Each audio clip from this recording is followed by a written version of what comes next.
Hi all, नमस्कार। इचिमुकु trading master में आप सबका बहुत बहुत स्वागत है। आज है तारीख 13 मार्च, रात के 10 बजकर 7 मिनट हो रहे हैं और मैं वापस आप सबके सामने आ गया हूँ। निफ्टी 50, जो भारत का एक बहुत ही सुप्रसिद्ध इंडेक्स है, उसका एनालिसिस लेके। तो आज का दिन जो है वो बड़ा पावरफुल रहा। मेरे लिए कोई अचंभे की बात नहीं थी, I was never surprised.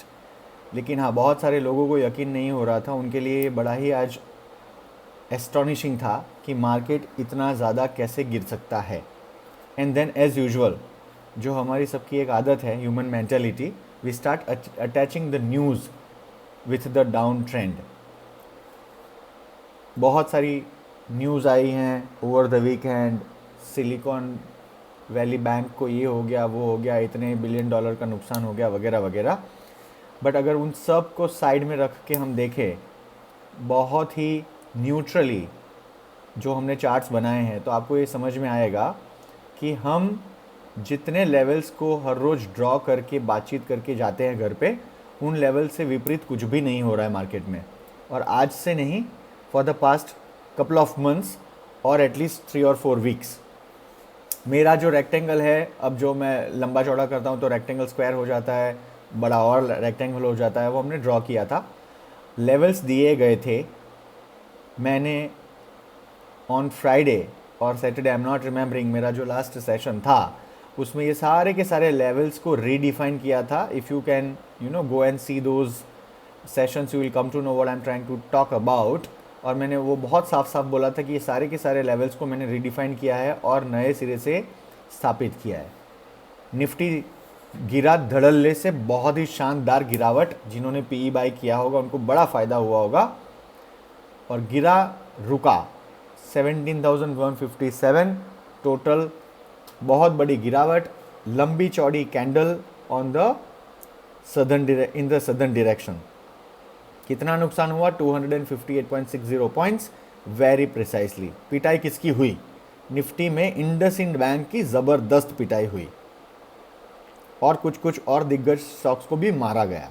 Tata Motors was one of them, 3% down था स्टॉक आज। ये हम चर्चा क्यों कर रहे हैं? ये चर्चा इसलिए कर रहे हैं क्योंकि हमें समझ में आनी चाहिए कि कौन से स्टॉक्स की पिटाई हुई है। बैंकिंग स्टॉक्स में इंडसइंड बैंक जो है 7.4% गिरा, 84 रुपीज़ नीचे था, 85 जब बंद हुआ तब। अब क्योंकि ना बाजार में बड़ा ही अब एक मोमेंटम आ जाएगा कि oh my God, the market is going to fall and this will happen and that will happen etcetera. कोई डरने की ज़रूरत नहीं है। इसलिए नहीं है क्योंकि हमने ऑलरेडी ये सारे लेवल्स पहले से ही प्लॉट किए हैं और हमने बोला है कि इसके नीचे जाए तो ये करना है, इसके ऊपर जाए तो ये करना है। फेज वाइज मैनर में बाजार ऊपर या नीचे जाते हैं। तो अब इतनी बड़ी गिरावट के बाद there is a full possibility कि ये जो स्टॉक है, निफ्टी है, वो कल थोड़ा सा रिस्पाइट दिखा के ऊपर जाने की कोशिश करे। वो हम जब छोटी कैंडल्स पे जाएंगे तब उसकी चर्चा करेंगे। आपको मैं वापस एक बार अवगत करा देता हूँ, हम इचिमुकु ट्रेडिंग सिस्टम के आधार पर मैक्सिमम एनालिसिस करते हैं। इसके साथ हम as a supplement 200 day moving average exponential का यूज़ करते हैं, 20 डे मूविंग एवरेज एक्सपोनेंशियल का यूज़ करते हैं और एलियट वेव के हिसाब से काफ़ी सारी मैं जानकारी देता हूँ। At the same time Fibonacci के जो मेजर रूल्स होते हैं या मेजर रेजिस्टेंस या सपोर्ट लेवल्स होते हैं, रिट्रेसमेंट्स होते हैं, उसका भी प्रयोग हम करते हैं to always remain on the right side of the trade. Ichimoku एक ऐसा सिस्टम है जो जनरली कोई भी सप्लीमेंट के बगैर भी अपने आप इंडिपेंडेंटली अच्छे से काम करता है। लेकिन क्योंकि हमारी एक आदत बन चुकी है कि हमें एक और कंफर्मेशन टूल चाहिए, तो हम ये कभी कभी यूज़ कर लेते हैं। जो लोग हमारे साथ पहले यहाँ पर नहीं थे, उनकी जानकारी के लिए, हम लोग बड़ी टाइम फ्रेम से छोटी टाइम फ्रेम तक जाते हैं। हमारे सेशंस लगभग 12 से 15 मिनट के मिनिमम होते हैं। ढेरों सेशंस करते हैं लोग और वो सारे के सारे 6 से 8 मिनट 10 मिनट तक के सीमित सेशंस होते हैं। हमारे सेशंस लंबे होते हैं और इसका रीज़न ये है कि हम ज़्यादा बातचीत करते हैं ऑन इम्पॉर्टेंट पॉइंट्स। तो आप ज़्यादा स्पीड बढ़ा के इसको देख सकते हैं if you are running short on time. अच्छा, अब क्योंकि हमारा जो ये रेक्टेंगल कहे या स्क्वायर कहे, इसका शेप मैं चेंज कर सकता हूँ, रेक्टेंगल बना दिया और अभी ये थोड़ा सा ऐसा करूँगा तो स्क्वायर बन जाएगा। इसके नीचे प्राइस चली गई है। ऐसा ही एक रेक्टेंगल या स्क्वायर जो भी कहें मैंने ड्रॉ किया था in the month of January, और रोज़ मैं उसके ही इर्द गिर्द बात करता था। अब ये टूट के नीचे चली गई प्राइस, इसका मतलब क्या हुआ? We are now entering into a new trend. तो अब मैं बड़ी टाइम फ्रेम पे चले जाऊंगा और देखूंगा कि बड़ी टाइम फ्रेम पे क्या हो रहा है। मंथली टाइम फ्रेम पे मैं जा रहा हूँ। मंथली टाइम फ्रेम में जाके देखते हैं हमारे ये ट्रेंड्स इंटैक्ट है कि नहीं, और थोड़ा सा समय बच जाए इसके लिए मैंने आज एक और चीज़ करी है। मैंने जो लेवल्स आपको दिए हुए हैं वो लेवल्स के इर्द गिर्द ही मार्केट रहेंगे, उससे ज़्यादा नीचे आने की संभावना अभी तो मुझे लग नहीं रही है। लेकिन अगर मरी से मरी हालत में कुछ होता है तो क्या होगा? तो चलिए मैं अपने दो फेवरेट मूविंग एवरेजेस को ले आता हूँ मार्केट में, एंड लेट्स फाइंड आउट कि क्या हो सकता है। अगर तो मार्केट गिरे तो अब उसका फर्स्ट स्टॉप होगा 16,700, दूसरा स्टॉप होगा 16,183। ये बहुत ही अच्छी तरह माइन्यूटली स्टडी करके निकाले गए लेवल्स हैं। इसमें शंका कुशंका हो सकती है, थोड़ा बहुत वेरिएशन निकलने की भी चांसेस हैं, बट लार्जली जो लोग एलियट वेव और इचिमोकू यूज़ करते हैं वो इससे बिल्कुल भी डिफरेंस ऑफ ओपिनियन नहीं रखेंगे कि ये सारे लेवल्स पॉसिबल हैं। एक और चीज़, ख़राब में ख़राब हालत में हमारे मार्केट्स कहाँ जा सकते हैं? 14,800 के करीब, उससे अगर मरी हालत हो जाए तो अराउंड 12,000 के करीब। अब कुछ लोग ये सुन के चौंक जाएंगे, बट चौंकने की ज़रूरत है नहीं, क्योंकि ये मैंने कुछ बड़े बड़े गोले बनाए हैं। ये गोले क्या है पता है? आज तक की जो सबसे बड़ी गिरावटें हुई है हिस्टोरिकली, उन गोलों के हिसाब से मैंने ये गोले बनाए हैं कि अगर ऐसी कोविड के जैसा कोई अगर होता है कि चलो सिलिकॉन बैंक आ गई, कलो कोई और एक बैंक आ गई, उसके बाद एक तीसरी बैंक आ गई लीमन ब्रदर्स की तरह, तो मार्केट का क्या हाल हो सकता है ख़राब में ख़राब? मेरे हिसाब में 12,000 के नीचे जाने की कोई संभावना नहीं है, और नियर टर्म के अंदर 16,100 के नीचे जाने की कोई संभावना नहीं है। अब ये जो गोले मैंने बनाए हैं ये सबसे बड़े विश्व विख्यात जब मार्केट डाउन हुए थे उसके गोले हैं। लीमन ब्रदर्स, इसके बाद कोविड, और अभी मेरे ख्याल में मुझे ऐसा कोई गोला बनाने की अभी तो आवश्यकता नहीं है, but I just thought that whale I was doing analysis, मैंने सोचा चलो यहाँ पे एक आध गोला बना के दिखाई देता हूँ लोगों को। अब मैं वापस चले चलता हूँ on daily time frame. Daily time frame में I am sorry, we will go on weekly first. Weekly time frame में क्या दिख रहा है? वीकली टाइम फ्रेम में हमें दिख रहा है कि हमने जो लेवल्स बनाए थे प्राइस वहीं पे आके अटक गई आज 17,238 के आजू बाजू। इसके बाद का जो इसका लेवल है 16,700 के करीब है, और उसके बाद का उसका लेवल है 16,200 है। तो क्या अब 17,000 से डायरेक्टली यहाँ पे आ जाएगी 16,784? नहीं, प्राइस रुक रुक के आती है, बट ये मेजर लेवल है जहाँ पे ये रेस्ट करेगी। छोटे अवधि के जब टाइम फ्रेम की डिस्कशंस करेंगे तो मैं वहाँ पे आपको जाके बताऊँगा कि कहाँ कहाँ प्राइस रुक सकती है। एक और चीज़ करते हैं, इचिमोकू को थोड़ा साइलेंट कर देते हैं और डेली टाइम फ्रेम पे अब मैं चलता हूँ। चलिए जी, हम आ गए हैं अब डेली टाइम फ्रेम पे। बहुत दिन से मैं आपको प्राइस एक्शन की थियरी समझाता हूँ या समझा चुका हूँ। उसमें मैंने कहा था कि प्राइस में एक्सपेंशन होता है और श्रिंकेज होती है। प्राइस एक्सपेंशन कब होता है? जब आपकी 200 डे मूविंग एवरेज एक्सपोनेंशियल या सिंपल मूविंग एवरेज। पहली बात तो ये है कि दोनों एवरेजेस लगभग समान होती है, बट इसमें कैलकुलेशन में अंतर होता है। सिंपल मूविंग एवरेज मतलब आपका पीरियड क्लोज हुआ, उसकी एंडिंग क्लोजिंग प्राइस 200 डे जितने होंगे पिछले उन सबको लेके उसके बाद वेटेड एवरेज निकल के आपको दे दिया गया।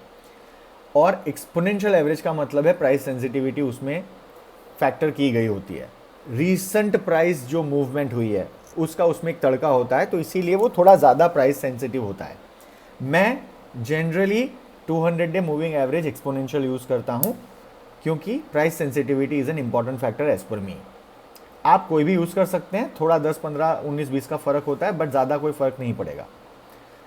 अब लार्जर पॉइंट, जब भी प्राइस 200 डे मूविंग एवरेज और 20 डे मूविंग एवरेज एक्सपोनेंशियल हो या सिंपल मूविंग एवरेज उससे बहुत ऊपर जाती है, तो वहाँ से प्राइस ग्रेविटेट होके इक्विलिब्रियम पॉइंट्स को तलाशते हुए नीचे आती है। जनरली उसका इक्विलिब्रियम पॉइंट जो है वो 200 डे मूविंग एवरेज ही होता है। Underline, bold, 16, choose the colour of your choice. Price can go away from moving averages.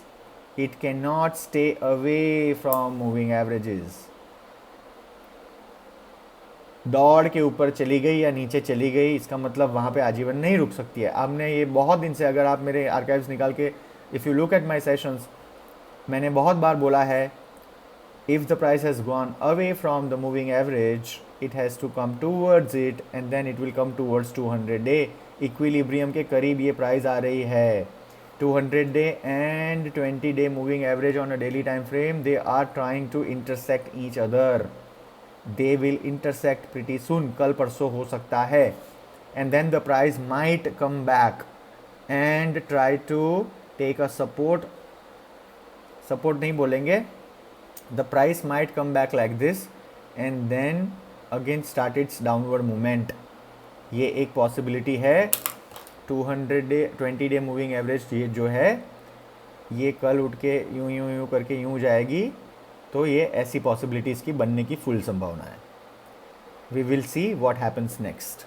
ठीक है, I am going to take this session in a very nice soothing manner. I just do not want to rush through, क्योंकि मेरे भी कुछ friends हैं जिन्होंने consult किए बगैर सीई बाय कर लिए थे। मैंने पिछले सेशन में भी कहा था, एंड आई हैड रेकमेंडेड, मैंने एडवोकेट किया था कि प्लीज़ बाय अ पीई ताकि आप बच जाओगे, but they did not listen to me. I am okay if they do not listen to me, but my only intention was कि उनको थोड़ा पैसा मिल जाए और अपना लॉस कवर कर लें। तो मुझे ये बिल्कुल पता है कि बहुत लोग मार्केट में फंसे हुए होंगे अभी, कोई दिक्कत की बात नहीं है, धीरे धीरे स्टेप बाय स्टेप जाइए। ये जो लेवल्स मैंने दिए हैं पिछले सेशंस को निकालिए, पढ़िए, सुनिए, and you will come to know what I am trying to say. I am now plotting Ichimoku. Okay, I will remove the moving averages. What is the Ichimoku telling us? The Ichimoku chart is now telling us that Chikou is free. When Chikou gets free, it means there is a beginning of a new trend. I always keep saying, look at the left hand side. If you see price on the left hand side, there is some bit of support on the downward side and some bit of resistance if at all the price is moving up. Over here, I see some price candles over here nearby. इसका मतलब अभी भी 16,800 मैं जो बोल रहा हूँ बार बार, वहीं पे मुझे प्राइस दिख रही है। तो उसके नीचे जाते ही फ्री फॉल अवस्था में आ जाएगी ये चीज़ें, बट इतना भी पेसिमिस्टिक होने की ज़रूरत नहीं है, because it will not happen very soon.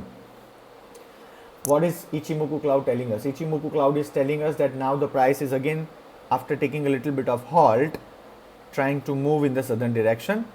The only worry over here, or I should say it is a good thing, is that the cloud is now not as dense as it was in the past. थोड़ा सा पतला हो गया है, तो इसको काट के बाहर निकल जाना प्राइस के लिए आसान रहेगा।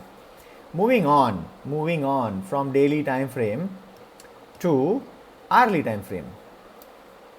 आर्ली टाइम फ्रेम जो है उसमें कोई बहुत ज़्यादा अंतर नहीं है, in fact this is more price sensitive.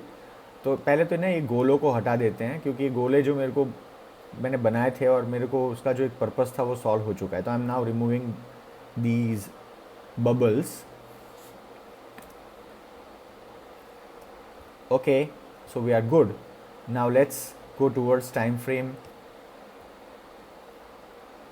of our choice. 1 घंटे की टाइम फ्रेम में क्या हुआ ये कि मार्केट धड़ल्ले से गिरा और मार्केट में चिको, जो मेरा एक बहुत ही फेवरेट इंडिकेटर है, फैमिली मेंबर ऑफ इचिमोकू, वो फ्री फॉल अवस्था में आने के बाद देखिए कितना बड़ा फॉल हुआ है ना। और अब यहाँ पे एक नई ग्रीन कलर की कैंडल बनी है। In all probabilities it might happen that अगर कल मार्केट गैप अप ओपन होते हैं तो this will act as a support, और गैप डाउन ओपन होते हैं तो this will act as a resistance. उसकी चर्चा करते हैं थोड़ी देर बाद। आगे क्या दिख रहा है, 1 घंटे की टाइम फ्रेम के ऊपर क्लाउड आगे लाल कलर का बन रहा है ऑलरेडी, प्राइस नीचे आ चुकी है। लेफ्ट हैंड साइड पे मेरे को कोई प्राइस नहीं दिख रही है। This is a very dangerous thing. अगर ये फ्री फॉल अवस्था में आया तो पक्का 16,100 की तरफ जाएगा। हमने बहुत दिनों से बोला था, आप उठा के देख लीजिए मेरे सारे के सारे सेशंस। जब ये पहली बार ये क्लाउड यहाँ पे क्लाउड के ऊपर प्राइस गई थी 6 मार्च को, तब मैंने कहा था कि I will not take a trade in the positive direction. उसके बाद कैंडल नीचे आई, फिर ऊपर जाने की कोशिश करी, फिर नीचे आई। देखो क्या हुआ, मार्च महीना अभी ख़त्म नहीं हुआ है। जिन्होंने लंबी चौड़ी पोजीशंस ली होगी उनका क्या हाल हुआ होगा। From 17,900 800 we have come to 17,100, almost 600-700 Nifty के अंदर चले गए पॉइंट्स। सारे जितने ऊपर सी लिए होंगे सबके प्रीमियम अभी धूल के अंदर होंगे। Okay, moving on from 1 hour 15 minutes time frame. 15 minutes is no different, यहाँ पर भी यही हाल है। थोड़ा सा यहाँ ग्रीन कैंडल्स आपको नीचे की ओर जो बनी थी वो ज़्यादा दिखेंगी, क्योंकि वो as they move towards left, यानी कि 15 मिनट 5 मिनट, तो आपको ये ग्रीन कैंडल्स थोड़ी और ज़्यादा दिखेंगी। आगे की सिचुएशन एकदम डार्क रेड है, कोई ज़्यादा दम नहीं है, कोई ऊपर की तरह ट्रेड नहीं बन रहा है। टोटल पॉजिटिव ट्रेड्स बनेंगे 17,545 के बाद, लेकिन इंट्राडे ट्रेड्स के लिए बिल्कुल मौके बनेंगे और उसकी जानकारी मैं थोड़ी देर बाद दूंगा। 5 मिनट्स नो डिफरेंट, मैंने जैसे कहा कि आपको ज़्यादा ग्रीन कैंडल दिखेगी, बट यहाँ पे भी रेजिस्टेंस आ चुका है। तो 5 मिनट की कैंडल में आप देखिए हमारी जो बेस लाइन है वहाँ पे रेजिस्टेंस है, तो लगभग 17,200 और 17,112 की रेंज है 100 पॉइंट की। अगर मार्केट आज और लंबा थोड़ा चला होता तो यहीं पे प्राइस गोल गोल गोल गोल घूमती। 3 मिनट्स में प्राइस ऊपर चली गई है और यहाँ पर एक क्रॉस हो रहा है, golden cross in a bearish zone. ये जो हमारा बेरिश जोन है क्लाउड के नीचे, यहाँ पर एक हमारा क्रॉस बना है। ये क्रॉस जो है इसमें कन्वर्जन लाइन बेस लाइन को काट रही है, ब्लू कलर की लाइन रेड कलर की लाइन को काट रही है। इचिमुकु की भाषा में इसको पॉजिटिव सिग्नल माना जाता है, बट ये एक बेरिश जोन में है तो इसके मायने कम हो जाते हैं। ओके, 1 मिनट की कैंडल पे आज नहीं जाएंगे, कोई दिक्कत नहीं है। अब हमें करना क्या है? कल करना कुछ नहीं है जी, इसमें ये 2 चीज़ें पॉसिबल है कि कल मार्केट्स के अंदर 3 पॉसिबिलिटीज़ होती हैं रोज़। एक पॉसिबिलिटी नंबर 1 है मार्केट अगर गैप अप हो जाए तो क्या होगा, मार्केट अगर गैप डाउन हो जाए तो क्या होगा, और मार्केट अगर गैप अप या गैप डाउन नहीं होती है और आजू बाजू में घूमती है, जो आज की प्राइस थी वहीं से होता है तो क्या होता है। पहले नीचे का एक ले लेते हैं व्यू। अगर कल मार्केट गैप अप होती है आज की क्लोजिंग पॉइंट जो थी उससे, तो हमारे पास एक मौका है 17,160, यानी मैं इसका मिड पॉइंट ले रहा हूँ ये दोनों का 23 पॉइंट्स जो है 17,167 के करीब, इसको एक सपोर्ट मिल सकता है कल। पहले अगर यहाँ सपोर्ट ले, ये मैं 3 मिनट की टाइम फ्रेम की बात कर रहा हूँ और हर टाइम फ्रेम पे इसके मायने अलग होंगे, so I am clarifying it right now and we will do the analysis basis 3 minutes candle, क्योंकि 3 मिनट्स 5 मिनट्स और 1 मिनट मेरी इंट्राडे की फेवरेट कैंडल्स हैं। तो ये मैंने मिड पॉइंट ड्रॉ कर दिया। अगर ऑलरेडी मिड पॉइंट के ऊपर प्राइस है, आज बंद हुई थी, अगर कल मार्केट 17,166 के आजू बाजू ओपन होती है उसके ऊपर और यहाँ सपोर्ट लेके ऊपर जाती है और 17,210 के ऊपर अगर चलने लगती है, तो इसका मतलब हमारा 17,270 का टारगेट आएगा और ऑन द हायर साइड 17,369 का टारगेट आएगा। These are very important points, all these are possibilities and strong possibilities. ये सारे जो नंबर्स हैं बिल्कुल पॉसिबल है। हर रोज़ मैं जो लेवल्स लेके आता हूँ वो इसी के हिसाब से मैं बनाता हूँ खुद। पिवट टेबल्स में जाएंगे तो ऐसे ही कुछ नंबर निकलेंगे, but these are real numbers, ठीक है। तो एक तो पहली बात, प्राइस ऑलरेडी 17,168 के आजू बाजू है, 20 पॉइंट उसके ऊपर। अगर नीचे थोड़ा सा यहीं खुलती है, नीचे थोड़ा सा सपोर्ट लेती है 17,166 और फिर उसके ऊपर चलने लगती है 17,212 के ऊपर, पहला टारगेट हमारा जो आ जाएगा 17,269, दूसरा टारगेट जो आएगा 17,368। अब आपको यहाँ पर रुक जाना है। अगर यहाँ पे आती है प्राइस, आपको यहाँ से आपकी पोजीशन को स्क्वायर ऑफ कर देना है ऑन द पॉजिटिव डायरेक्शन। आपका ऊपर का खेल ख़त्म। ये कल के लिए है डिस्कशन पूरा, रिमेंबर दिस वेरी वेल। कोई आपको आपके आजू बाजू का आदमी आके बोले कि नहीं आज 400 पॉइंट ऊपर चलने लगने वाला है, तो आप उनको बोले thank you very much, but आप यहाँ पे 17,367 पे निकल जाएंगे। ये बात ध्यान से सुनिए। दूसरी चीज़, मार्केट नीचे जाती है तो क्या होगा, मार्केट नीचे जाती है तो कुछ नहीं होगा, उसमें होगा यही कि हमने जो ये लेवल्स दिए हैं वहीं पे आएगी। तो अगर ऐसा होता है तो आपका जो लेवल है ये है पहला 16,600 and I am so sorry, I will repeat it again in a nice manner, 16,950 के करीब। उसके बाद का हमारा जो लेवल होगा 16,770 के करीब होगा। ये हमारे 2 मेजर लेवल्स हैं और उसके बाद के जो लेवल्स है वो तो मैं ऑलरेडी बता चुका हूँ 16,200 के करीब। बट उसके पहले मार्केट आराम से नीचे आएगा ऊपर जाएगा, नीचे आएगा ऊपर जाएगा। कल के इमीडिएट जो लेवल्स हैं 17,100, 16,950 और 16,772। गैप अप हो चाहे डाउन गैप हो, चाहे मार्केट वहीं खुले, ये पॉसिबिलिटीज़ हैं। मेरा ये मानना है कि मार्केट अगर इतने तेज़ी से गिरा है तो कल मेरे ख्याल में ऊपर जाने की गुंजाइश है और कोशिश ज़रूर करेगा। ठीक है, अगर कोशिश करता है तो आपको यही ट्रेंड फॉलो करना है जो मैंने आज कहा। ठीक है जी। तो अभी एक ये चीज़ थी, ये आज का जो सेशन है वो मेरे एक बहुत ही प्रिय मित्र हैं जिनका नाम है अमित यादव, ये उनको समर्पित है। और आज हम उनसे बात कर रहे थे लंबी चौड़ी, और उसमें उन्होंने कुछ क्वेश्चन मार्क्स रेज किए थे on wave theory, not actually question marks, but वो पूछने की कोशिश कर रहे थे कि वेव थियोरीज कैसे काम करती है, फिबोनाची लेवल्स क्या एक्चुअली काम करते हैं या नहीं करते हैं। तो अब मैं उनके लिए कुछ और यहाँ आज प्लॉट करके लाया हूँ, और ये स्पेसिफिकली उनको देखने की ज़रूरत है। मैंने हिस्टोरिकल पन्ने पलटाए और वहाँ जाके मैंने चेक करा कि जो बड़े बड़े करेक्शंस हुए हैं इन द हिस्ट्री, वहाँ पर प्राइस कितनी ऊपर या नीचे गई। ठीक है जी। तो अगर मेरा फ्रेंड ये सेशन देख रहा है तो उसको ये पता होना चाहिए कि तकरीबन यहाँ पर 1990 के आजू बाजू में जब स्कैम हुआ था, हर्षद मेहता का जो स्कैम हुआ था, तब प्राइस जो है वो करेक्ट हुई थी from the top most level up to 50%, जो कि फिबोनाची का लेवल है। उसके बाद में वापस जब एक बार प्राइस करेक्ट हुई इन द ईयर 2001, मेरे ख्याल में ये केतन पारेख वाला होगा, तब यहाँ पर from the top the price corrected 61.8% exactly, which is again a Fibonacci level.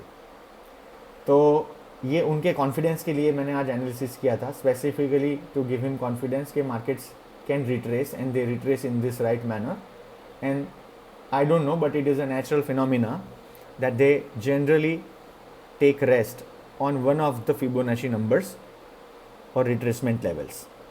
So आज के लिए इतना ही।